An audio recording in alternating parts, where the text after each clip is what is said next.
Thank you, Mr President. Mr President, my question is to the Minister for Water. Minister, residents of Coonamble aren't currently able to drink tap water due to ongoing water supply issues.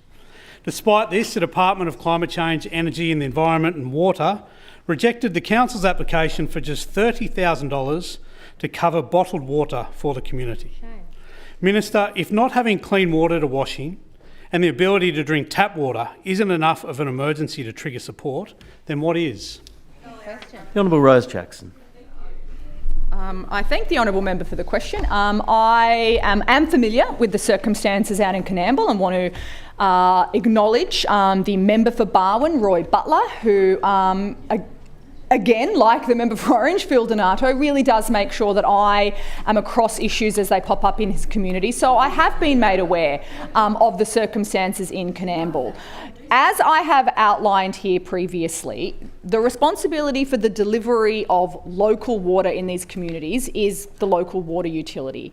In a place like Coonamble, where a local water utility might struggle in the circumstances that they've experienced, extreme heat, real pressure on water reserves, and there are parts of New South Wales and Western New South Wales which have experienced drying conditions, and I'm across that, and I know that the Minister for Agriculture is across that too. We have been engaged with those local water utilities to make sure that they have the capacity to deliver water for their communities, and that's exactly what we are doing. We have been and will continue to provide ongoing technical support to the community of Coonamble so that they're able to get their treatment plant operating again. The reality is we want to support them to have the long-term sustainable capacity to deliver water for their communities, because the alternative to them being able to do that is that some government agency will have to step in and take over that responsibility in the long term.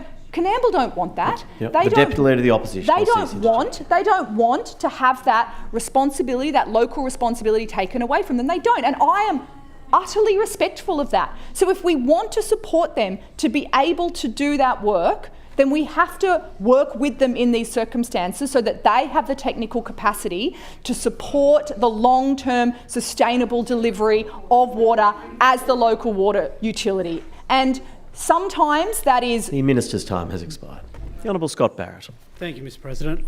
I know we have shifted the rules a little bit about question time now, but the question was specifically about the funding that we asked for, the $30,000 that they put in for under the emergency relief for securing water supplies, that they've been knocked back for. $30,000, that's all they need at the moment to help cover the cost of bottled water. In the actual information sheet, it talks about financial assistance being provided for the provision of bottled water, yet this council's been knocked back.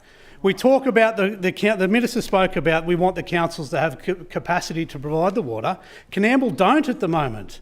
The infrastructure is breaking down, and this issue has exacerbated that problem, long term and in the short term. The flow-on effects of that are huge as well. They've had to cancel cattle sales in the area, and as they slip further and further into drought, that means people are hanging on to stock for longer, which is going to have further ongoing problems. What we need to know is why this $30,000 to help this council was rejected. The member's time has expired. The Honourable Rose Jackson.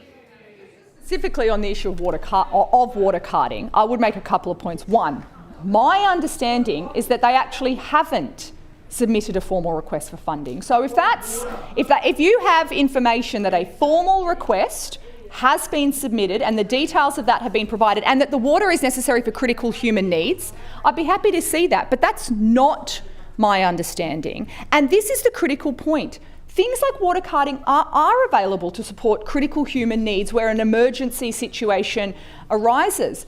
But that can't be at the expense of supporting a local water utility to be able to do its job in the long term, because we don't want to go down a path of saying to a community like Coonamble that you don't have the long-term sustainable capacity to have a local water utility deliver your water. We want to invest in and support in the technical capacity of local communities to do that. That is our focus, so that we don't need to deal with these kind of situations. The Minister's time has expired.